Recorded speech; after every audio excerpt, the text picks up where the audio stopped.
الحمدللہ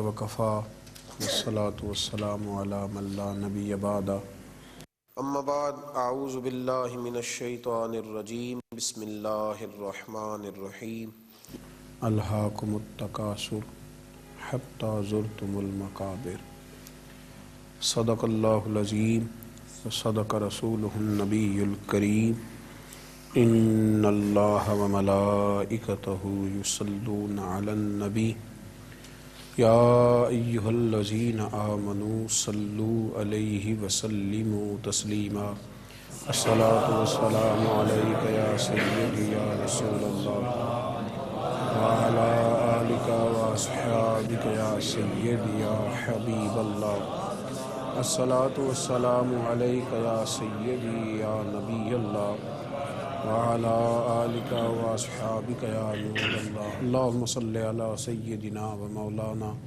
محمد معدن الجود والکرم وآلہ وصحبہ وبارک وسلم۔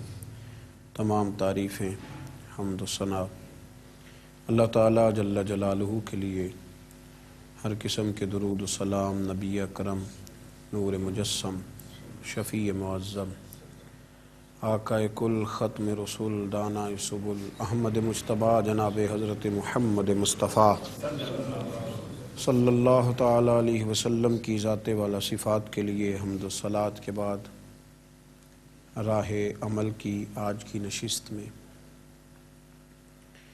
ہم اس عنوان پر بات کریں گے کہ انسان کو، مسلمان کو، صاحب ایمان کو حرص، ہوس، لالچ اور طمع سے اپنے آپ کو بچا کر کے رکھنا چاہیے۔ انسان کو زندگی گزارنے کے لیے کچھ چیزوں کی ضرورت ہوتی ہے۔ اسے رہنے کے لیے ایک آشیانہ زندگی چاہیے، پہننے کے لیے ضروری لباس کی ضرورت ہے، کھانا پینا، بیمار پڑے تو دوا خریدنا اس کی ضروریات ہیں۔ اسلام نے نہ صرف یہ کہ ان چیزوں کا خیال رکھا ہے بلکہ رزق حلال کمانے کو اللہ کریم کی عبادت قرار دیا ہے۔ نبی کریم صلی اللہ علیہ وسلم نے فرمایا، جو رزق حلال کی تلاش میں نکلے اور رات کو تھک کے سو جائے، اللہ اس کے سارے گناہ معاف فرما دے۔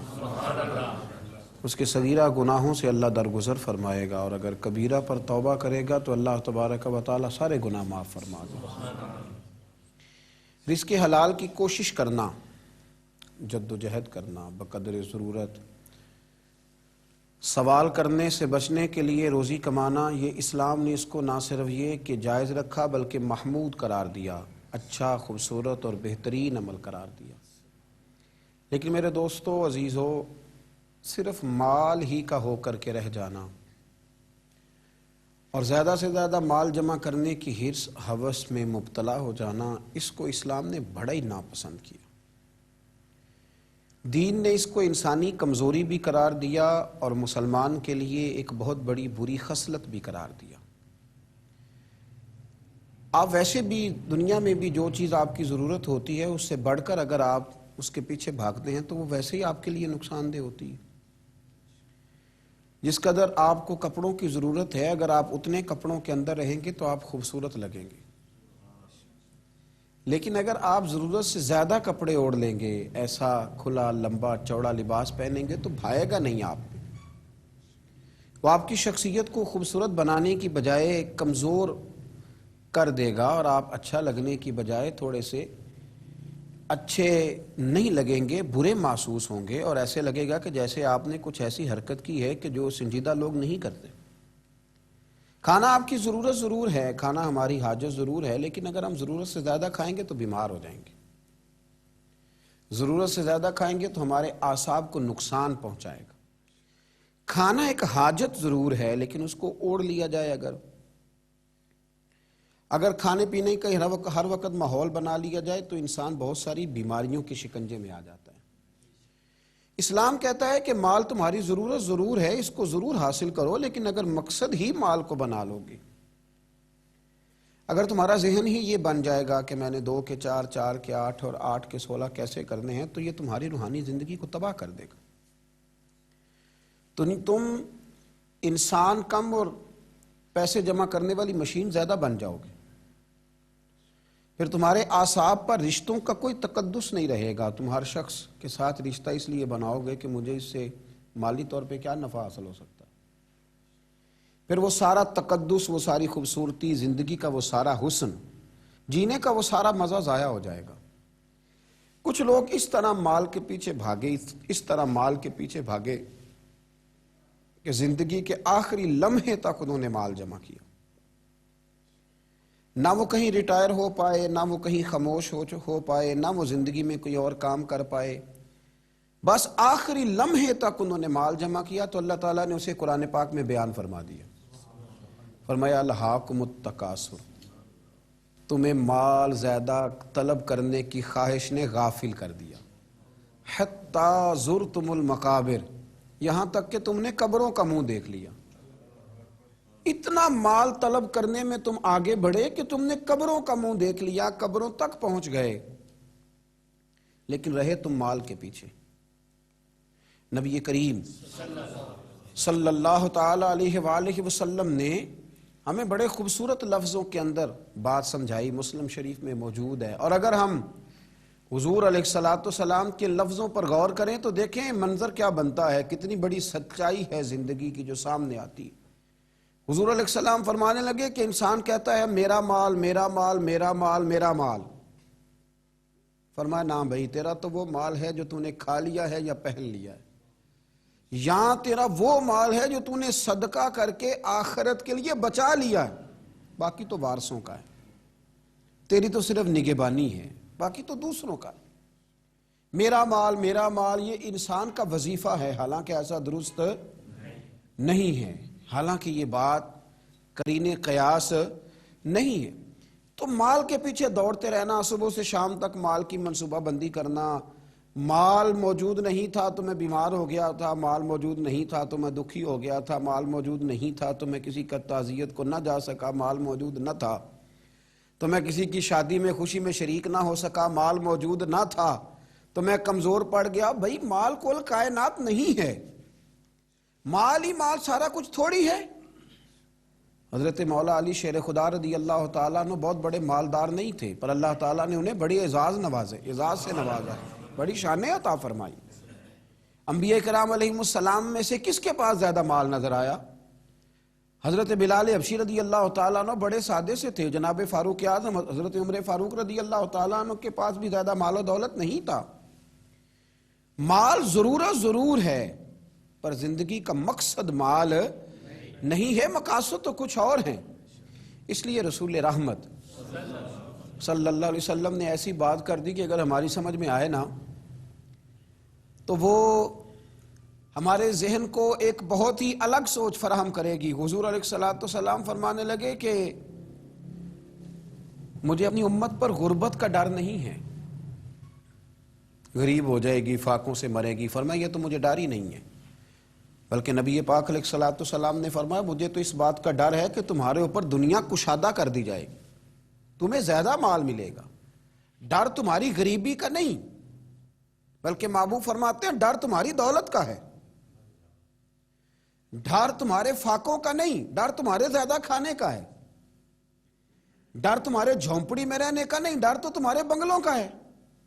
نبی رحمت علیہ الصلوۃ والسلام نے فرمایا کہ ڈر تو اس بات کا ہے کہ تم پر دنیا کشادہ کر دی جائے گی، دنیا تم پر پھیلا دی جائے گی، وسیع کر دی جائے گی. تم نے اس چیز سے بچنا ہے، تم نے اپنے آپ کو اس چیز سے محفوظ کرنا ہے، دنیا کے پیچھے دوڑنا، دنیا ہی کی بات کرنا. اور پھر دیکھیں حضور علیہ الصلوۃ والسلام نے نا روحانی دنیا کے اندر جھانک کر ہمیں نصیحت فرمائی، روح کے اندر اتر کر بات بتائی، دل کی گہرائی تک پہنچ کر حضور نے ہمیں بات سمجھائی، دل کی گہرائی تک. نبی کریم علیہ السلام نے کس انداز میں مثال دیکھیے. حضور فرمانے لگے دو بھوکے بھیڑیے، ایک ہوتا ہے بھیڑیا اور ایک ہوتا ہے بھیڑیا بھی ہو اور بھوکا بھی ہو. فرمایا دو بھوکے بھیڑیے بکریوں کے ریوڑ میں چھوڑ دیے جائیں اتنا نقصان نہیں کرتے جتنا مال کی محبت اور عزت کی محبت، کہ مجھے بڑائی دی جائے، مجھے آگے بٹھایا جائے، مجھے اعزاز دیا جائے. فرمایا جتنی مال اور چاہا جانے کی محبت، شہرت کی محبت انسان کے دل میں تباہی کرتی ہے، اتنی تو دو بھوکے بھیڑیے بکریوں کے ریوڑ میں بھی تباہی نہیں کرتے جتنی چاہا جانے کی، شہرت کی، دولت کی محبت۔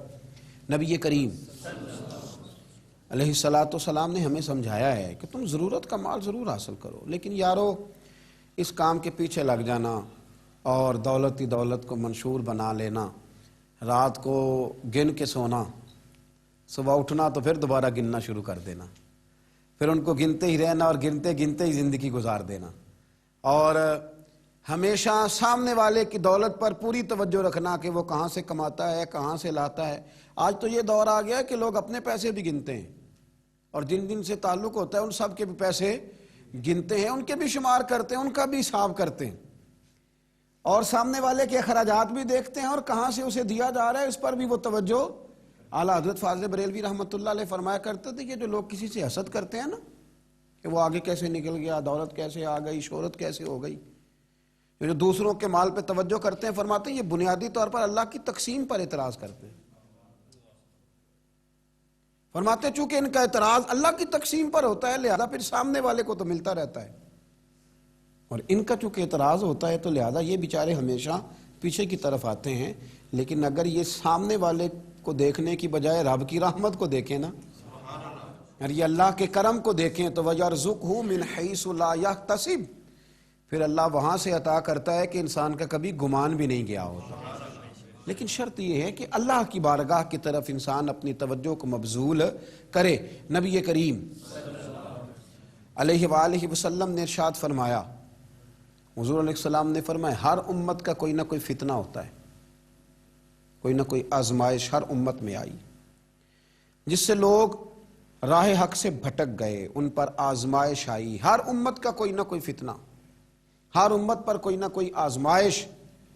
تو محبوب کریم علیہ السلام فرمانے لگے میری امت کا فتنہ مال ہے، میری امت کی آزمائش مال ہے، ان کے اندر مال آیا ہے، فتنہ آیا ہے۔ حضرت عمر فاروق رضی اللہ تعالیٰ عنہ کا زمانہ مبارکہ تھا تو مال بہت زیادہ آیا تھا۔ حضرت عمر کے زمانے میں اللہ نے دولت بہت زیادہ عطا کی، چونکہ بہت سارے علاقے فتح ہونے لگے تو مال غنیمت ڈھیروں آنے لگا۔ حضرت عبد الرحمن ابن عوف رضی اللہ تعالیٰ عنہ فرماتے ہیں کہ جب بحرین سے مال آیا تو اتنا مال آیا، اتنا مال آیا، حضرت ابو عبیدہ بن جراح رضی اللہ تعالیٰ عنہ لے کے آئے، اتنی دولت آئی، مسجد نبوی شریف صلی اللہ علیہ وسلم میں مال کا ڈھیر لگا تو جو اونچے قد والے تھے نا وہ بھی مال کے پیچھے چھپ گئے۔ اتنا بڑا ڈھیر تھا کہ جن کا قد اونچا تھا، دراز قد تھے، وہ مال کے پیچھے چھپے ہوئے تھے۔ تو فرماتے ہیں کہ صبح صبح کچھ لوگ جلدی آ گئے نماز کے وقت میں، پتہ تھا کہ رات سے مال غنیمت آ گیا اور نماز ختم ہو گئی تو جا ہی نہیں رہے، ابھی بیٹھے ہیں۔ تو حضرت عمر رو پڑے، جناب فاروق اعظم روئے، اللہ اکبر، درد سا پیدا ہو گیا۔ حضور آپ رو کیوں رہے ہیں؟ فرمایا تم اس لیے رکے ہوئے ہو کہ مال آیا ہے؟ لوگوں نے عرض کی حضور ہاں بات تو ٹھیک ہے اور یہ صحابہ کا حق ہے، یہ سب لوگوں میں بٹے گا۔ تو حضرت عمر فاروق رضی اللہ تعالیٰ عنہ سے کہا جناب آپ شکر ادا کریں، آپ رو رہے ہیں۔ فرمایا تمہیں نہیں نہ پتا، میں نے اپنے نبی پاک سے سنا ہے علیہ السلام۔ حضور نے فرمایا میری امت کا فتنہ مال ہے، جہاں مال آتا ہے وہاں عداوت بھی آتی ہے، جہاں مال آتا ہے وہاں تلخیاں بھی آتی ہیں، جہاں مال آتا ہے وہاں لالچ بھی آتا ہے، جہاں مال آتا ہے تو وہاں پھر لوگ ایک دوسرے سے بٹورنا بھی چاہتے ہیں۔ جب تک جیبوں میں مال نہیں نہ ہوتا تو جو بھی پیار کرتا ہے ذات سے کرتا ہے، اور جب جیب میں مال آتا ہے تو پھر زیادہ تر لوگ جیب سے پیار کرتے ہیں۔ یہ امیروں کا کہنا تو ہوتا ہے کہ لوگ بڑا چاہتے ہیں جی بڑی اللہ کی عزت ہے، تو میں کہا کرتا ہوں ذرا دولت الگ کرنا، پھر اپنی حیثیت تعین کر کے تیری کتنی عزت ہے۔ یہ دولت کا لیبل ہے نا، اس کو ذرا اتار، خود پتہ چل جائے گا تیرے پاس کیا ہے۔ میرے نبی کریم علیہ السلام نے اسے فتنہ قرار دیا، یہ تو آزمائش ہے۔ لالچ کرنا، لالچ میں پڑے رہنا، لالچ کی طرف سفر کرنا، اور مطمع نظر لالچ بنا لینا، مطمع نظر۔ ایک بہت بڑے دولت مند کا میں ایک دفعہ اس کا انٹرویو اخبار میں چھپا تو میں دیکھ رہا تھا، تو کسی نے اس سے پوچھا کہ دولت کیسے کمائی؟ تو کہنے لگا جی میں نے 10 لاکھ والا کام بھی نہیں چھوڑا اور 10 روپے والا بھی نہیں چھوڑا، سارے کام کیے۔ بس کوشش کی کہ جہاں سے آ جائے اسے حاصل کر لینا چاہیے۔ اب کھل کے بات تو لوگ کرتے نہیں، حالانکہ بہت ساری جگہوں پہ اس بات کا ترجمہ یہ ہوتا ہے کہ نہ جائز دیکھا نہ ناجائز دیکھا، بس جہاں سے آئے، جتنے آئے، جس ترتیب سے آئے۔ شام کو یہ حساب ضرور کرنا ہے کہ آج میرے بینک بیلنس میں کتنا اضافہ ہو گیا۔ لوگوں نے دولت ہی کی طرف دیکھا، دولت ہی کو پرکھا، پیسے نہیں تو رو پڑے، جائیداد نہیں تو رو پڑے، مکان نہیں تو رو پڑے۔ جس دن 4 گاہک کم آئے اس دن رو پڑے، جس دن کام دھندا کم ہوا تو سارے زمانے کو بتایا کہ بڑی غربت ہے۔ میں کہا کرتا ہوں کہ جب اللہ تعالیٰ گاہک زیادہ بھیجتا پھر بھی شور کیا کرو، جب اللہ تعالیٰ نوازتا ہے اس کا بھی اعلان کیا کرو۔ میرے بھائی، حضرت عیسیٰ علیہ السلام کا ایک فرمان بڑا ہی شاندار ہے، اس عنوان پر اگر ہماری سمجھ میں آئے تو ہماری طبیعت ٹھنڈی کر دے گا۔ اور جناب عیسیٰ علیہ نبینا علیہ الصلوۃ والسلام نے ایک بات کہہ کے کتنے سارے مضامین بیان کر دیے۔ اللہ کے پیغمبر علیہ الصلوۃ والسلام نے کتنی ساری باتیں کھول دی ایک جملہ کہہ کے۔ جناب عیسیٰ علیہ الصلوۃ والسلام فرمانے لگے، دنیا کو اپنا آقا نہ بنانا، دنیا کی دولت کو اپنا آقا نہ بنانا، ورنہ یہ تمہیں اپنا غلام بنا لے گی۔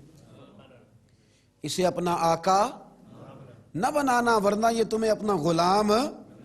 جنہوں نے دولت کو آقا بنایا اس نے پھر ان کو اپنا غلام بنا لیا، پھر بیچارے کروڑوں پتی ہیں پر سو نہیں پاتے ساری رات، اربوں روپیہ پاس ہے پر نیند سکون کی میسر نہیں آتی، چونکہ دولت آقا ہے نا، تو یہ وہ آقا ہے جو قابو آتا نہیں، یہ وہ آقا ہے جس سے دل بھرتا نہیں، یہ وہ والا آقا ہے جس سے لوگوں کی طبیعت سیر ہوتی نہیں، 1 کے بعد 2، 2 کے بعد 3، 3 کے بعد 4، 4 کے بعد 5۔ یہ وہ والا پیالہ ہے جو کبھی پر ہو سکتا نہیں۔ محمود غزنوی رحمت اللہ تعالی علیہ نا خیرات بانٹا کرتے تھے۔ آپ کو پتہ ہے بادشاہ لوگ ہوتے تھے، دولت تقسیم کرتے تھے، تو محمود ایک دن باہر نکلے، سیر کے لیے جا رہے تھے، بادشاہ سلامت، تو باہر نکلے تو کہا جتنے فقیر ہیں نا سب کو بلا لو، آج میرا دل ہے میں نکلتا جاؤں اور خیرات بانٹتا جاؤں، نکلتا جاؤں اور خیرات تقسیم کرتا جاؤں۔ محمود نے اعلان کیا تو بعض اوقات انسان کچھ بات کرتا ہے تو اس کے لفظوں میں نا تھوڑا کر و فر نظر آتا ہے، تھوڑا تکبر نظر آتا ہے، تھوڑا غرور نظر آتا ہے۔ کہ درویش بھی وہاں سے گزر رہے تھے، انہوں نے بھی بادشاہ کا یہ جملہ سنا، انہوں نے بھی بادشاہ کا یہ جملہ سنا، اس طرف توجہ فرمائی کہ لو جی جو جس نے لینا ہے نا آج اسے دیا جائے گا، آج میں بانٹتا ہی جاؤں گا۔ وہ بزرگ بھی آ گئے، کاسا لکڑی کا پیالہ ہاتھ میں پکڑا ہے، وہ بھی تشریف لائے، اور محمود غزنوی جب بانٹ رہے تھے تو انہوں نے بھی اپنا پیالہ آگے کر دیا، انہوں نے بھی کچھ لینے کے لیے پیالہ آگے بڑھایا۔ تو محمود غزنوی نے اپنی جیب سے چند سکے نکالے، چند اشرفیاں نکالیں، اور جب بابا جی کے پیالے میں ڈالیں تو آواز تو آئی کھٹکنے کی، لکڑی کے پیالے سے جب چاندی کے سکے ٹکرائے تو آواز تو پیدا ہوئی، لیکن بزرگوں نے پیالہ پھر آگے کیا، کہنے لگے اس میں تو کچھ بھی نہیں، تھوڑا اور ڈال دو۔ تو محمود کہتا ہے میں نظر ڈال کے دیکھا تو پیالہ تو واقعی خالی تھا، بادشاہ تھا، کہہ چکا تھا کہ آج بانٹنا ہے، جو کوئی مانگے گا اسے دینا، پھر جیب میں ہاتھ ڈالا۔ یہ انا کا بت بھی بڑی مشکل سے ٹوٹتا ہے نا، یہ بڑا پکا ہوتا ہے، یہ نہیں ٹوٹتا۔ دوبارہ پیالہ ڈالا تو پھر چیزیں کھٹکنے کی، بجنے کی آواز تو آئی، لیکن بزرگ کہنے لگے کہ تو نے تو کچھ بھی نہیں دیا۔ پھر پیالہ آگے کیا تو محمود نے جھوک کے دیکھا تو پیالہ پھر خالی تھا، اس نے پھر کچھ ڈالا، پھر دیکھا تو خالی، پھر ڈالا، بجنے کی آواز آئی، پھر خالی۔ اب بادشاہ تھا، ہارنے کا نام ہی نہیں لے رہا، یہ شکست کھانا ہی نہیں چاہتا، اس نے تھیلے منگا لیے، بوریاں منگا لی پیسوں کی بھری ہوئی، ڈالتا جا رہا ہے، بجنے کی آواز آتی ہے۔ محمود تھک گیا، کہنے لگا بابا اس کے نیچے کون سا سوراخ بنایا ہوا ہے، کیا ہے اس کے نیچے، جو سمجھ میں نہیں آ رہا کیا ہے۔ تو ان بزرگوں نے بڑی شاندار بات کی، کہنے لگے محمود یہ انسانی خواہشات کا پیالہ ہے، اور یہ خواہشات کبھی پور نہیں ہو سکتی، ایک پوری کرتے ہیں تو دوسری بن جاتی ہے، ایک پوری کرتے ہیں تو دوسری۔ حضرت مولا علی شیر خدا رضی اللہ تعالیٰ عنہ فرمایا کرتے تھے نفس کی خواہشیں ان بھیڑوں کی طرح ہیں جو کبھی قابو میں نہیں آتی، ادھر سے گھیر کے لاؤ تو ادھر والی نکل جاتی ہیں، ادھر سے گھیر کے لاؤ تو ادھر والی نکل جاتی ہیں، دونوں کو سمیٹو تو سامنے والی گائے، یہ خواہشات ہیں، یہ کبھی پوری یہ نہیں پوری ہوتی میاں۔ پھر انسان آگے سے آگے بڑھتا رہتا ہے، ہرس کرتا ہے، لالچ کرتا ہے، طمع کرتا ہے، لینے کی خواہش پیدا کرتا ہے، لیکن یہ چیزیں کبھی اس کے حق میں مؤثر ثابت نہیں ہوتی۔ ہاں، میرے نبی کریم علیہ الصلوۃ والسلام سے پوچھا گیا تھا، یا رسول اللہ ذلت کیا ہے؟ فرمایا لالچ کرنا۔ تو حضور عزت کیا ہے؟ فرمایا جو رب نے تجھے دیا اس پہ راضی ہو جا، اللہ عزت عطا فرما دے گا۔ قناعت میں عزت ہے، لالچ میں ذلت ہے۔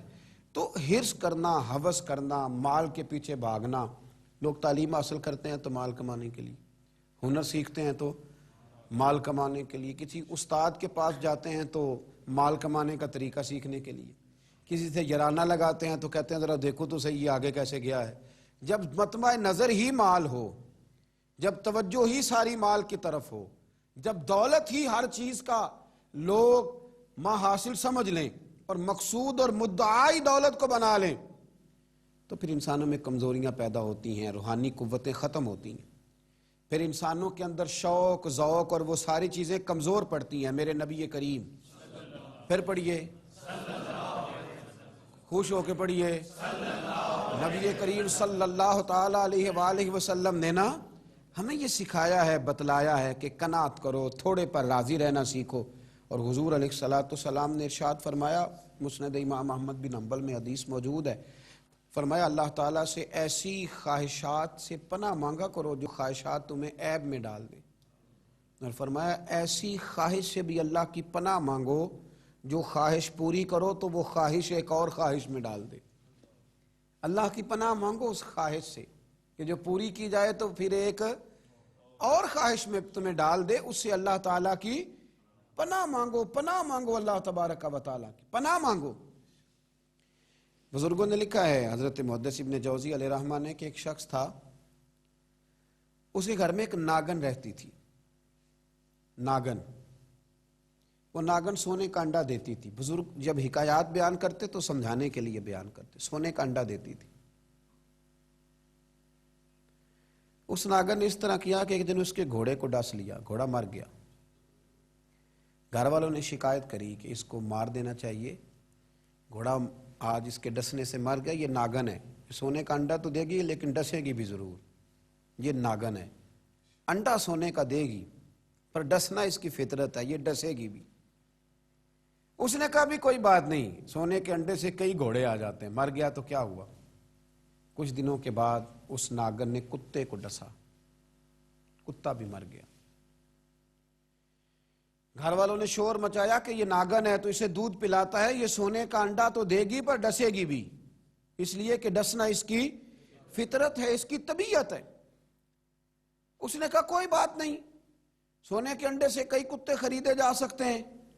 کچھ دنوں کے بعد اس نے پڑوسیوں کے کچھ جانوروں کو بھی ڈسا، لیکن جب انسان کی آنکھوں کے سامنے سونے کے انڈے کی اینک لگی ہوتی ہے نا، پھر کتنے لوگ ڈسے جا رہے ہیں اس کی پرواہ نہیں ہوتی۔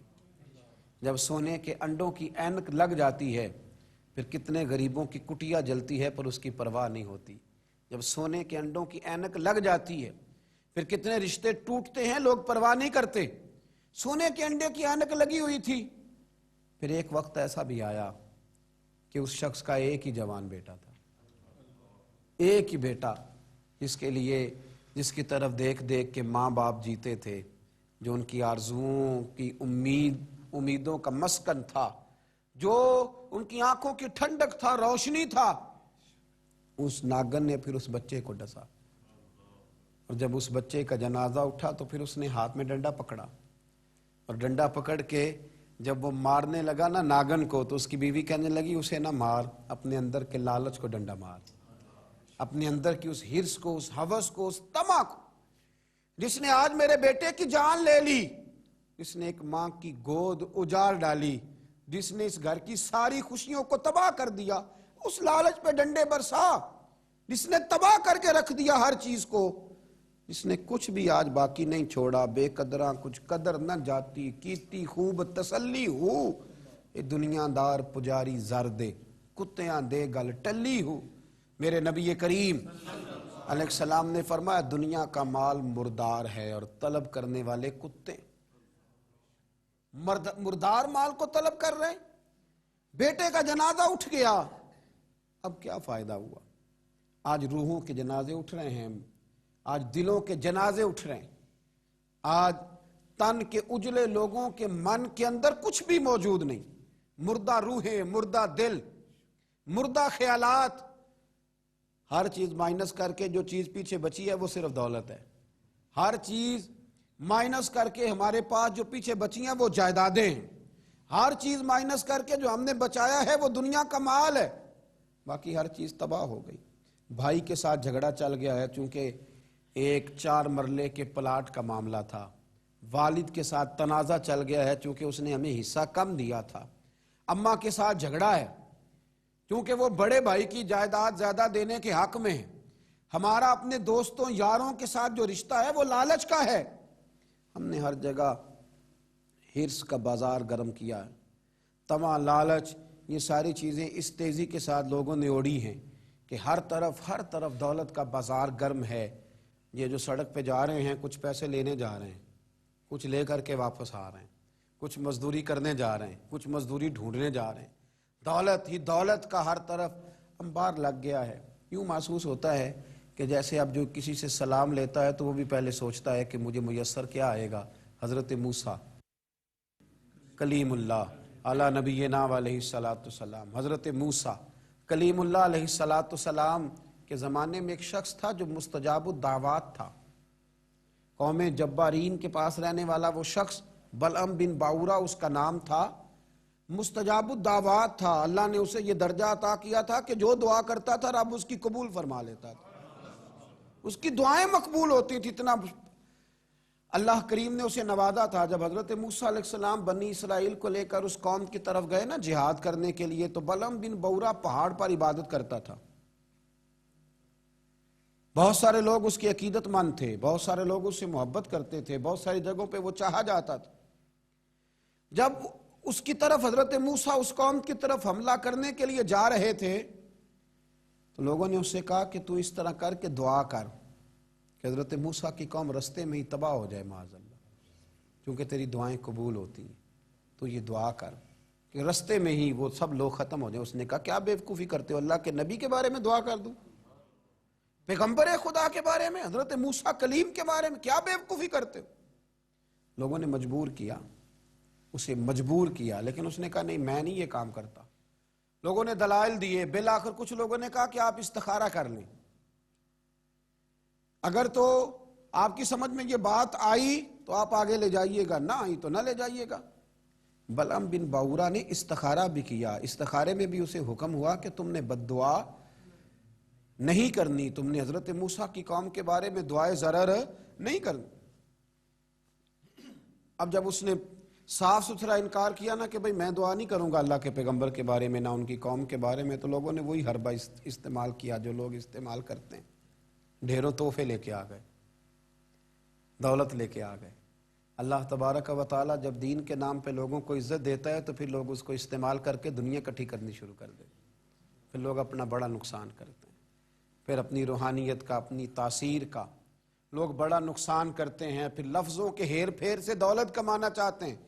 لیکن یاد رکھیں لفظ تاثیر سے بنتے ہیں، تلفظ سے نہیں. لفظ تاثیر سے بنتے ہیں، تلفظ سے نہیں. اہل دل آج بھی ہیں اہل زبان سے آگے، اہل دل آج بھی ہیں اہل زبان سے آگے. پھر لوگ سودے کرنے لگتے ہیں اپنے الفاظ کے، حروف کے. بہت سارے جب تحائف ملے، قائل کیے تو آمادہ ہو گیا، دولت جو سامنے آئی لالچ کر گیا. اس کو قرآن حکیم نے بیان کیا ہے.